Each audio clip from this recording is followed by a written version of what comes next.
So, sequence one is the first 15 minutes of a movie about, and it corresponds to the first 50 pages of a 400-page book. Sequence one tends to be about the introduction of the hero or heroine in their ordinary world.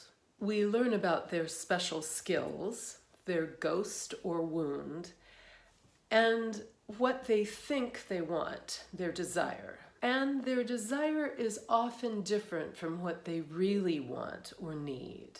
By the end of sequence one, there is an inciting incident, inciting event, or call to adventure that focuses the hero or heroine's desire. And this call to adventure compels them to leave their ordinary world and go off in search of what they want in a special world. We'll also often be introduced to the opponent or villain, the force of opposition, in sequence one. In Selma, the first two scenes are the introduction of the hero, and there are some very interesting choices here. I want you all to get really good at opening images. You can pack so much into those first few seconds. So why did DuVernay choose to start this way?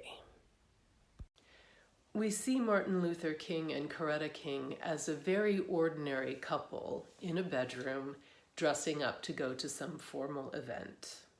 And Martin is grumping about having to wear an ascot and worrying that the boys back home are going to think he's getting above himself. So these are very ordinary, everyday concerns. And they talk about very ordinary dreams.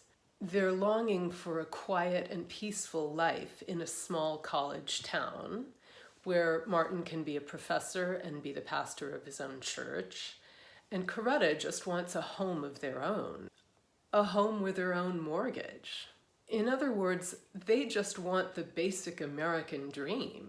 The catch is, for this couple just to be able to live that American dream, they're going to have to overturn the entire structural system of racism.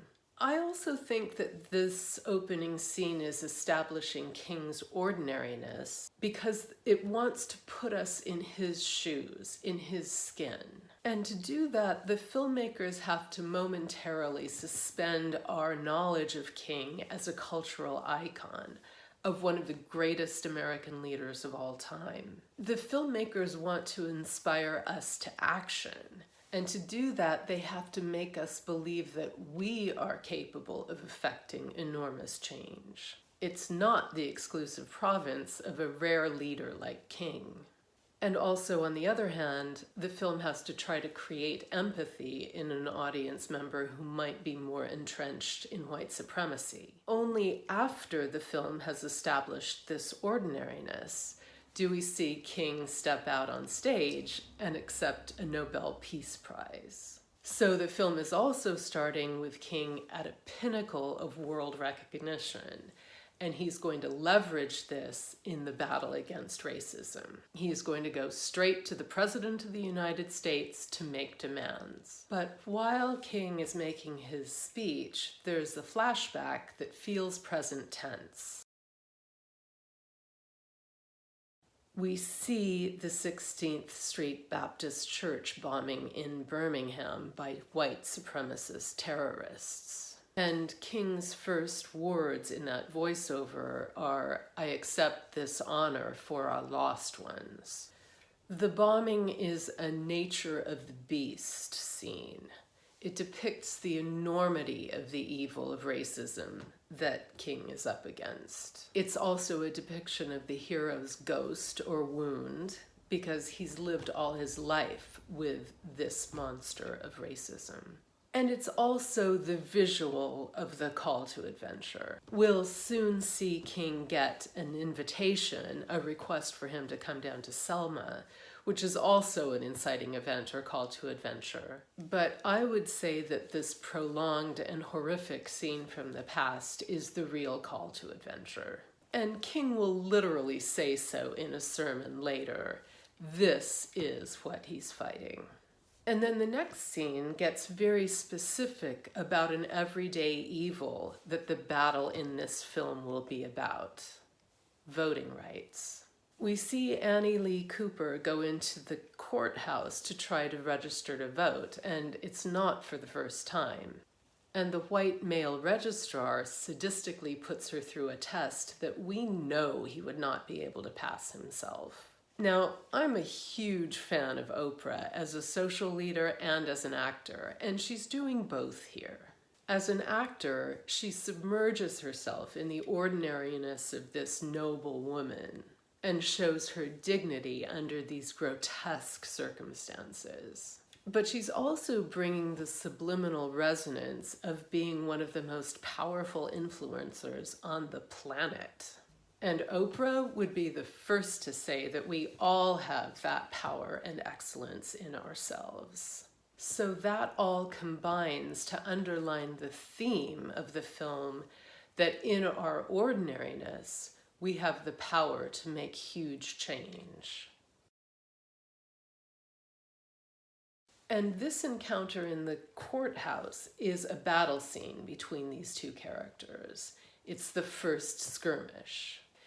And we really want Annie Lee to win. But the fact is, she can't win. It's a stacked deck. The whole thing is sadistic. It is brutal to watch. And it's also clear that this is happening in courthouses all over the South, every day. The forces of opposition, these foot soldiers of racism, are legion. And that's what our crew is up against. So this was a skirmish between foot soldiers, and now we're going to cut to the generals. We see Martin Luther King up against President Lyndon Johnson. Johnson's first words to his lieutenant are we done yet? Are we not done yet? And that's some pretty meta dialogue, because they weren't and we aren't. And then we hear Johnson's desire and his plan going into this battle scene, this summit. He says about King, what he needs to do is get on board with what we want for once. And in this summit scene, we hear specifically what Johnson wants. He wants to be remembered for his civil rights record, specifically for his 1964 act ending segregation. He has enormous pride in this, and that's going to be useful. Also, he wants statesman-like King to be in charge of the civil rights movement, not the Malcolm X militants. And he wants King on board for his own war on poverty, which he says will benefit both black and white. And now King spells out his demands. He's breaking down what we've just seen emotionally play out with the Annie Lee Cooper scene. We want federal legislation granting Negroes the right to vote unencumbered. We want a federal protocol of eliminating the decades-long dismissal of the illegal denial of Negroes seeking the right to vote. And we want robust enforcement of that protocol. And when Johnson weakly tries to say, well, technically, you already have the right to vote, King counters that in one really astonishing sentence that breaks it all down. It's not just denial of the basic right to vote. Keeping black citizens from registering to vote also keeps them off juries. So, while thousands of black citizens have been killed in the South by white killers, not one of those killers has been convicted. And we see that not only is President Johnson fully aware of this, he's ashamed of it. He can't look King straight in the eyes when King is reminding him of all of this. That is an important plant. It's a setup for something that happens in the final battle. But King loses this particular battle. Johnson brings the meeting to an end by saying voting rights will have to wait for now. King goes downstairs to where his own lieutenants are waiting for him and announces a new plan. He says, Selma it is. Now, we don't know what that means yet, but we're about to find out. Now we cut to a car driving on a road in open farmland and crossing the state line into Alabama. This is a deliberate visual contrast that takes us into the special world of the Deep South. We see King and his lieutenants, Andrew Young, Ralph Abernathy, and James Orange, and another activist, Diane Nash. So this is a gathering the team scene. The men's chat here is ominous. It is spelling out that the stakes are life and death. Diane Nash counters, and she continues the war imagery, saying this right here is the next great battle. And Orange jokes that it's a decent looking place to die. That warning makes him a guardian at the gate. This is a character or element that you often find in a crossing the threshold scene, the into the special world scene, where someone is basically saying, go back before it's too late. And there's another threshold warning when they arrive in downtown Selma. They go into a hotel that has words carved in the column outside the door, serving whites only since 1855. We also see another force of opposition that will continue throughout the movie. We see typing on the screen that is detailing King's movements and the people that he's with. There's this invisible presence of government surveillance. Another member of the team, Bevel, meets them by the car, and there's a nice little quick, sexy love interest moment with Diane Nash. And he echoes what Diane Nash said. Selma is the place. They've done a lot of groundwork here, and they're ready. So the team goes into the hotel where we're going to have another battle scene.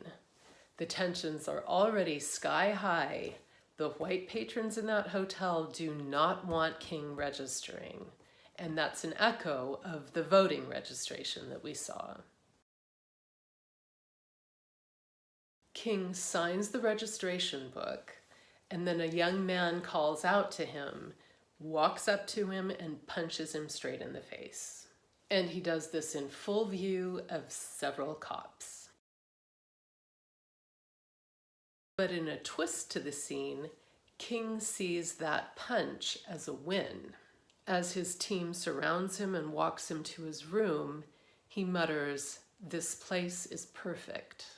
They need that kind of violence for what they're going to do.